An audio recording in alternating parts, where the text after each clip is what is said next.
From an early age, Marianne Bachmeier had a complicated relationship with motherhood. She grew up in West Germany in the 1960s, raised by highly religious and conservative parents. Her father was an alcoholic who acted as the family's unquestioned authority figure. He was also, by the way, a member of the Nazi SS. But when Marianne's mother remarried, she found her new stepfather was not much better. By her mid-teens, Marianne had been kicked out of the family home and forced to make her way in the world by herself. At 16 years old, Marianne gave birth to a child of her own and decided to give the baby up for adoption. 2 years later, she became pregnant again, but just before she was due to give birth, a heavily pregnant Marianne was sexually assaulted. And despite the rape, she gave birth to a healthy baby, but she knew that she and her current boyfriend were not in a good position to raise a child. Once again, the baby was given to adoptive parents. In 1972, Marianne started dating a new man, the manager of the bar where she worked. At 22 years old, she fell pregnant again, but this time was different. After experiencing the loss of 2 babies up for adoption, Marianne was determined to keep her third baby, and in November of 1972, Anna Bachmeier was born. Anna's father had broken up with Marianne, so she raised her alone, working late-night shifts to make ends meet. Often, Anna came to the bar with Marianne and played or slept while her mother did her job. It didn't seem to matter how long Marianne spent at work, there just wasn't enough money. And as the years went by, she had no choice but to spend her days catching up on sleep, forcing Anna to learn how to take care of herself to an extent. Marianne wanted to escape from the constant struggle of her life, spending more and more time drinking and partying. And deep down, she knew this was no way to raise a child, and she began to consider putting Anna up for adoption as well. As Anna got older, she began talking back to Marianne, rebelling and acting up because of her chaotic, unstable childhood. On the 5th of May 1980, Marianne and her daughter argued for the last time. After the argument, 7-year-old Anna decided that she didn't want to go to school that day. Instead, she wanted to visit a nearby house where she had previously been allowed to play with the owner's pet cats. Anna Bachmeier never made it home. The cat's owner was a 35-year-old butcher by the name of Klaus Grabowski. Although he'd met Anna several times before, this day was different. He figured out that nobody knew where Anna was and took advantage of her vulnerability. Klaus kept Anna captive in his home for the rest of the day to sexually assault her. And when he realized Anna had been gone too long, he used a pair of his fiancée's tights to strangle her. Klaus disposed of Anna's small body by packing her tightly into a box and dumping it in a nearby canal. Thankfully, Klaus never even came close to getting away with the crime. He had previously been arrested for sexually abusing 2 other children and had consequently been chemically castrated in 1976. In secret, he had since used hormone therapy to reverse the castration's effects, restoring his sexual performance and libido. Klaus's fiancée, aware of his history, was the one to report him to the police after finding out that Anna Bachmeier had gone missing. After his arrest, Klaus claimed that he had been forced to kill Anna after she threatened to financially extort him by telling others that he had abused her. Keep in mind, she's 7 years old. Klaus was terrified of going back to prison, so he felt that he had no other option but to kill the girl. Meanwhile, Marianne Bachmeier was devastated. For years, she had struggled with the thought that she was failing as a mother, which she was, and now she felt that she had failed in the worst possible way. The last interaction she had with her daughter was an argument, and she had not been able to protect Anna from the monster that lived nearby. With the thoughts of Anna's last hours in the back of her mind, Marianne attended every day of Klaus Grabowski's trial. On the 3rd day, she smuggled in a semi-automatic pistol to the courtroom. She couldn't go back in time and save Anna's life, but in her mind, she had one chance to get revenge for Anna and save other little girls from Klaus Grabowski. Wearing a heavy coat, Marianne made her way through the security checkpoint without arousing suspicion from the guards. She entered the courtroom, carefully keeping her face emotionless and her hands in her pockets. She walked until she stood behind Klaus, who was already seated and facing away from her. Once she was sure she had a clear shot at her daughter's killer, Marianne drew the pistol, shooting at him 7 times.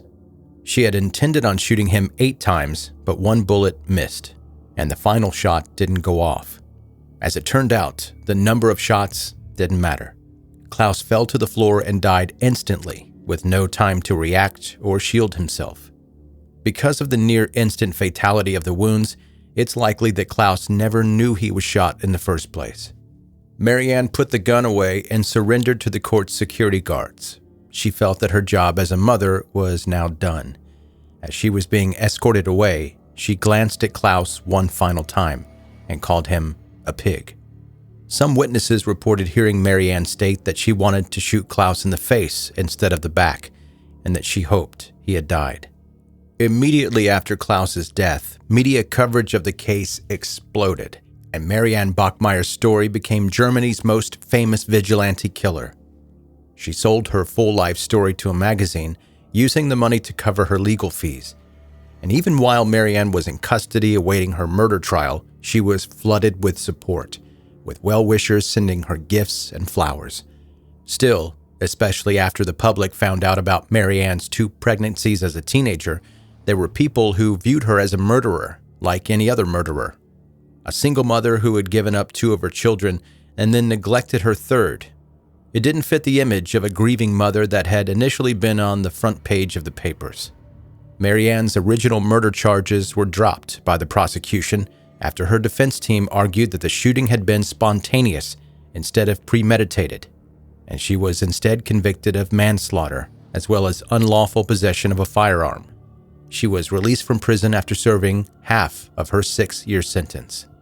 After she became a free woman, Marianne went on to live a normal life. She got married, moved to Guyana with her new husband, and then got divorced 5 years later.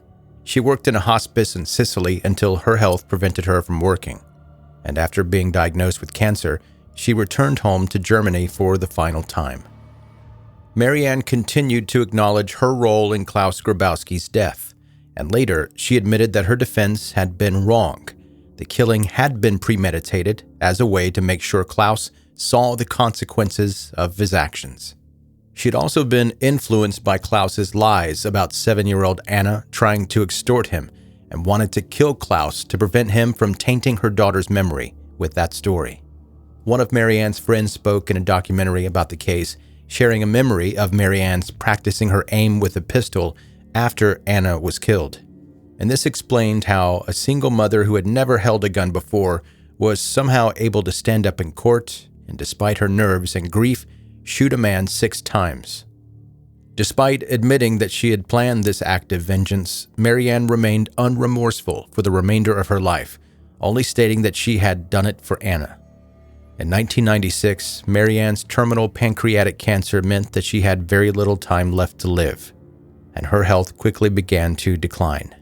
She requested that a reporter accompany her to film and document the final weeks and days of her life. On the 17th of September, 1996, Marianne died in a German hospital. She was only 46 years old.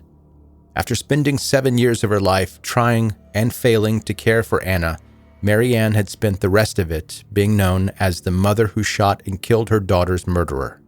She was buried alongside Anna in a Lübeck cemetery, with their names engraved next to a photo of Marianne and Anna smiling.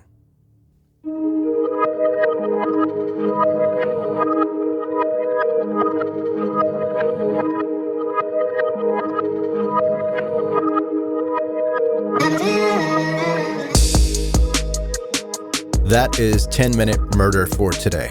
Brief and bingeable true crime. I'm Joe, I'm the host, and thank you so much for taking the time to listen to the episode today. If this is your first time listening to 10-Minute Murder, welcome. Super happy that you're here. Please subscribe now so that you can catch up on all the back episodes and not miss any of the new ones when they come out.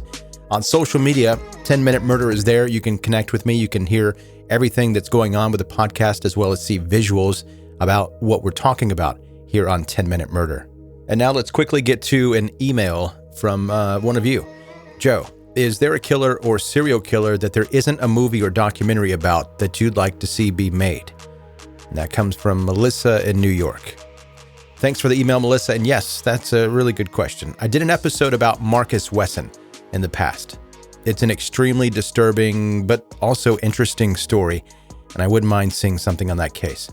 Also, coming up later this week, you're going to hear about another story, the episode after this one. It's about Jolie Callan.